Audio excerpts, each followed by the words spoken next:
Hi everyone, welcome to the fourth video in my series where I modernize the early modular buildings. Today, I'm excited to share the 2025 version of the Fire Brigade. The motivation behind this series is to complete my modular collection, which is missing the first 7 buildings.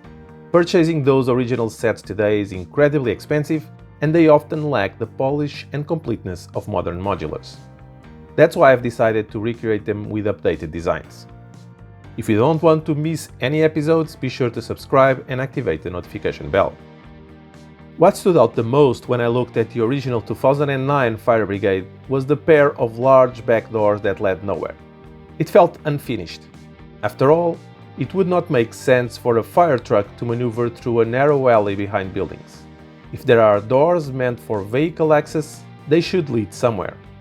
That realization led me to expand the Fire Brigade onto 2 base plates and add a functional backyard. The backyard provides space for an additional vehicle, an ambulance designed in the same style as the original fire truck, and a training tower for the brigade to hone their skills. That's the version I'm presenting today. The Fire Brigade 2025 features 3,483 pieces, 1,252 more than the original, which had 2,231. Typically, my goal is to create upgraded versions that can be built using only new parts for under 400 euros. However, with the addition of the backyard and ambulance, I raised the budget to 550 euros. Let me know in the comments if you think that was too generous. I began the project by adapting the original building and fire truck. Let's start there and go over the key differences. On the fire truck, the most notable change is the front grille. The original used a rear piece which I replaced with a brick-built version, using a standard grille element. That same rear piece was also used upside down above the first floor windows. I applied a similar brick-built adaptation there as well. I also updated the garage doors, both the front roll-up door and the rear doors. I'll revisit the door details shortly. In the back, I completely revamped the area to connect it seamlessly with the new backyard on the second base plate. I added outer walls on both sides and a gate aligned with the building's side door. Additionally, I built 2 low walls flanking the rear garage door. These serve both to attach the connectors between the base plates and to create small protected spaces on either side. On the left, there's a stone pathway leading from the door to the gate and backyard. On the right, I added a small pumpkin patch and a hose hanging on the wall. Now about the garage doors. The rear one involved turning what used to be 2 unique pieces into brick-built doors, trying to maintain the same look. The front sectional articulated door was the toughest part on this design. In the original Fire Brigade, it was built with specific parts and bricks with groove, allowing it to slide perfectly. But those parts are now very expensive and hard to find. The solution was to create a brick-built door and use Technic pieces to make it slide properly, inspired by a video from Tiago Catarino on how to build a sectional garage door. But even with that head start, it required multiple iterations. First on the door to adjust it better to the path, and then in the building itself to avoid that micro changes in direction in the articulations between the segments would make the door get stuck either going up or down. To be able to pose any scene I want, even with the door frozen in a position where it is half open, I added a lock mechanism in the back that blocks the rotation of the axle used to open and close the garage door. Still on the ground floor of the building, I changed the tarmac color to black due to parts availability and decided to go a different route regarding the fire pole. Instead of using a flexible tube, I used 10 candle pieces on top of each other. This option has some advantages, but also disadvantages. On the positive side, it's in pearl gold color, which is near the metallic gold of real fire poles, and the parts are easier to get and cheaper. The pole is also firm and not flexible, which is more accurate and doesn't require the large black cone at the base. On the downside, this thicker pole doesn't allow posing minifigures, as it's not compatible with their hand. Although the posing wouldn't be accurate, as firemen slide down embracing the pole, which is not possible anyway due to minifigure limitations in posability. Also, the parts connecting the pole to the wall don't exist in Pearl Gold, so there are color differences there. All in all, I chose to use the candle pieces and I'm very happy with the result. The fire pole obviously starts on the first floor, so it's a good segue to look at that floor, even because it's the most noticeable change. Other changes here were mostly cleaning up a bit the looks, covering studs with tiles and rails and other small surfaces, and removing studs from the front wall that I believe were there just to reduce the number of different parts used. In the kitchen area, I added a bit of counter in the corner, just to give it a cleaner look, and improved the way the cupboard above the counter was connected to the wall to make it less noticeable. One thing I didn't change, and that can spark some discussion, was the way the dark red wall that faces the back was done.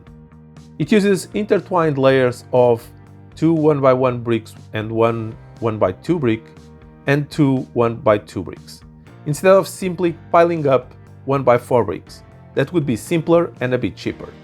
I left it as it was originally because it gives the idea of a wall made of bricks instead of concrete, although it can be discussed that the effect is mostly unnoticed unless with light coming from specific angles. The price difference was around €1, which is not that relevant in a model this size, so ultimately I decided to keep it as in the original model. On the rooftop, I did some part replacements for efficiency without changing the overall look, and improved the pipe that connects to the water reservoir. But the bigger differences are in the bell tower. In the original, the white frame was done with 2 big pieces that are now very rare, so I had to do it fully brick built. Also cleaned up a bit the tip of the tower, and last but definitely not the least, I didn't use the original metallic gold for the bell, and replaced it with bright light orange. I believe it looks good and gets the job done, so that is what I'm including in the design, especially because the metallic gold 3x3 dish is not common to get at a decent price. Nevertheless, I can buy one new in the same Bricklink store where I was already buying other stuff, and I decided to get it. Ordered the other parts from Lego Pick-a-Brick, and I have them here. So let's see how it looks in metallic gold.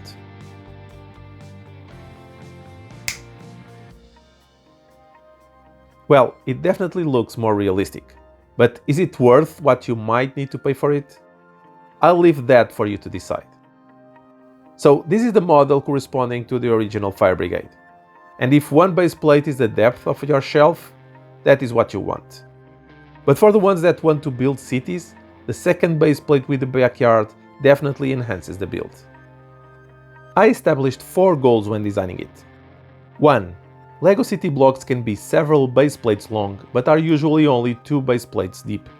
So I couldn't use the whole base plate for the backyard. I needed to leave space for the sidewalk on the other side. 2. It needed to have a high wall around it. Something like a metal grid would be too modern for what I was looking for. 3. Having the backyard for only one car would be weird, so I needed to add another vehicle, in this case an ambulance. 4. One thing most fire departments have is a training tower, so I also wanted to have one, otherwise the backyard would be very boring. These goals led to the final result. Starting with the ambulance, I basically copied the front of the fire engine but in white. I tried to give it a 1940s vibe with rear doors and no lateral window, but still round corners. I also used tan for the stretcher to look like wood instead of metal. I decided to do the wall in light grey with some worn up areas in dark grey to contrast, and black iron finishing on top with spikes in the walls and bat statues on the columns. Since the wall is very plain, adding something on the back was really important. I added trees, 2 signs on the wall and a few birds. One of the signs is a newspaper headline about the donut thief, and the birds are eating a donut, making a cool cross-reference between this modular and the police station modular storyline, which is something LEGO also does in their modular designs. In the backyard, I added 2 small builds to include the connectors to the main building. In the one that attaches near the hose, I put a faucet and a basin, since they are used together. It has the markings to park the 2 cars and the training tower.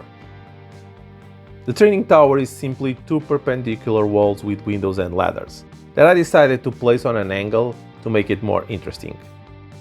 Essential for the firemen to train fighting fire and rescue people in tall buildings.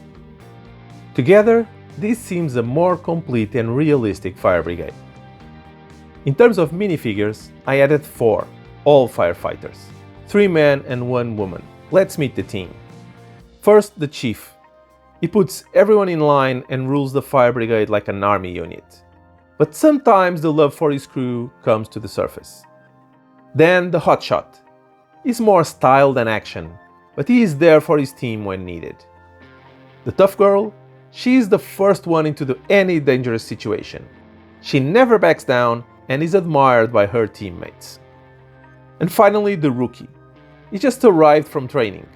He's excited to be here, but is also a bit fearful of his crazy companions. As you might have noticed, 2 of these have double printed faces, which is not very compatible with the fire helmets. I decided to use them anyway because it adds to the characters I created here, and when having the oxygen tank and the helmet, only at certain angles it becomes visible. So this is my Fire Brigade version using pieces from 2025. At the time I'm recording this video, only 8 of the 3,483 pieces are not sold on the LEGO Pick-a-Brick service. Of these 8 pieces, 2 are the olive green grass in the pumpkin patch. It was available when I designed it, but meanwhile stopped being produced. The price is cheap in Bricklink, but if you want to stick to LEGO Pick-a-Brick, you can use dark green as an alternative. 4 are the black ladders in the training building in the backyard. Also available when I designed, but meanwhile not available in black anymore. Also cheap to buy in Bricklink, but LEGO has it available in reddish brown.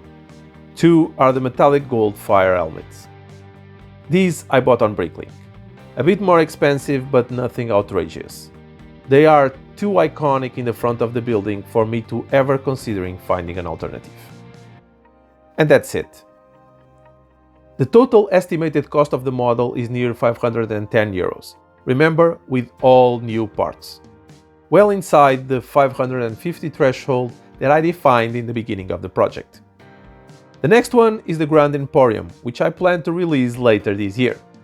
I see you on the next one. Stay safe out there.